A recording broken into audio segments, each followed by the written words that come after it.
हल्द्वानी से इस वक्त की खास तस्वीर सामने आई है, जहां स्वतंत्रता दिवस के मौके पर देश के वीर शहीदों को याद करते हुए एक शाम शहीदों के नाम विशेष कार्यक्रम का आयोजन किया गया। कार्यक्रम में बड़ी संख्या में लोगों ने पहुंचकर शहीदों को श्रद्धांजलि दी और उनके बलिदान को नमन किया।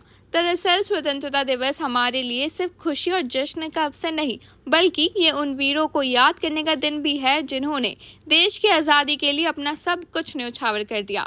इसी भावना के साथ आयोजित इस कार्यक्रम में वक्ताओं ने कहा कि आज हम आज़ाद भारत में खुली हवा में सांस ले रहे हैं, लेकिन इस आज़ादी के पीछे अनगिनत बलिदान छिपे हैं।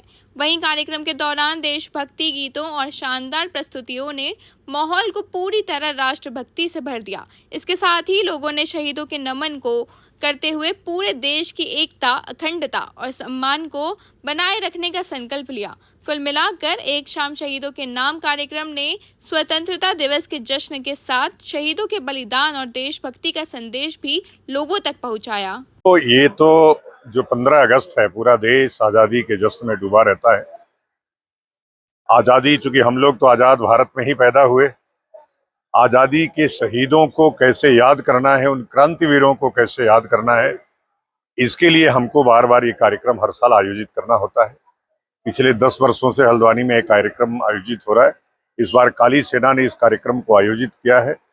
अभी जिस प्रकार से राजनीतिक परिदृश्य हैं, वो राजनीतिक परिदृश्य जनता के लिए ना हो, दलगत राजनीति से ऊपर उठ करके इस आज़ादी के आंदोलन में सब लोग एक होकर के भारत माँ की जय बोले, वंदे मातरम बोले और राष्ट्रगान गाएं, राष्ट्रगीत गाएं।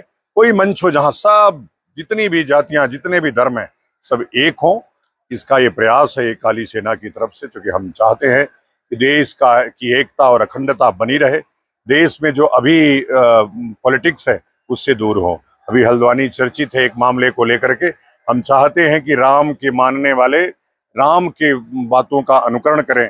जिस राम ने निषाद राज को गले लगाया और अपने से बड़ा बताया, उस धरती पर, उस भारत भूमि पर किसी भी समाज के व्यक्ति को अपमानित करने का किसी को अधिकार नहीं है। मैं हल्द्वानी की पावन धरती को प्रणाम करता हूं और मेरा बड़ा सौभाग्य है कि आज मुझे महाराज जी स्वामी आनंद स्वरूप जी के साथ मंच शेयर करने का सौभाग्य प्राप्त हुआ।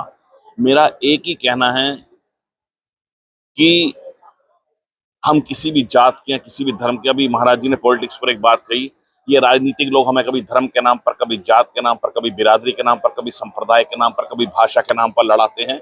उनके लिए मेरी बस एक ही बात कहना है कि यकीन करो या ना करो, बात यकीन की है। हमारे शरीर की मिट्टी सी जमीन की है। हम तो आपस में सब भाई भाई हैं, पर हमें लड़ाने की साजिश किसी कमीन की है। और मेरी दूसरी बात कहने की है कि हिंदुओं को गर्व हिंदुत्व पर, मुसलमानों को इस्लाम पर अभिमान होना चाहिए। सिख शिक्षा ले गुरुओं से ईसाइयों को बाइबल का ज्ञान होना चाहिए। अपने अपने धर्म का सबको ज्ञान होना चाहिए, लेकिन सबके जहन में सबसे पहले हिंदुस्तान होना चाहिए। भारत माता की जय, वंदे मातरम। देखिए, आज स्वाधीनता दिवस है। सबको स्वाधीनता दिवस की बहुत बहुत बधाई, शुभकामनाएं। काली सेना के द्वारा एक शाम शहीदों के नाम राष्ट्रभक्ति का कार्यक्रम करा जा रहा है। मैं शुभकामनाएं देता हूं उसके पीठाधीश्वर आदरणीय आनंद स्वरूप जी को एवं इसके संयोजक विशाल जी को। उन्होंने एक अच्छा कार्यक्रम हल्द्वानी में कराया है, शहीदों को याद करने का एक मौका दिया है।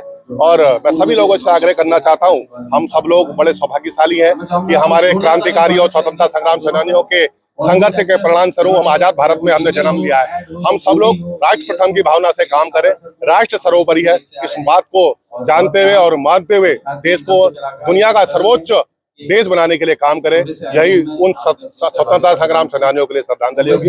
इतना ही कहते हुए पुनः स्वतंत्रता दिवस की बहुत बहुत बधाई और बधाइयाँ। काली सेना द्वारा देशभक्ति भावना को जगाने के लिए ये देशभक्ति आयोजन किया जा रहा है, जिसमें हमारे काली सेना के संस्थापक स्वामी आनंद स्वरूप जी आए हुए हैं और साथ ही बॉलीवुड एक्टर गिरीश थापर जो इस भूमिका निभा रहे हैं आज इस आयोजन में महत्वपूर्ण।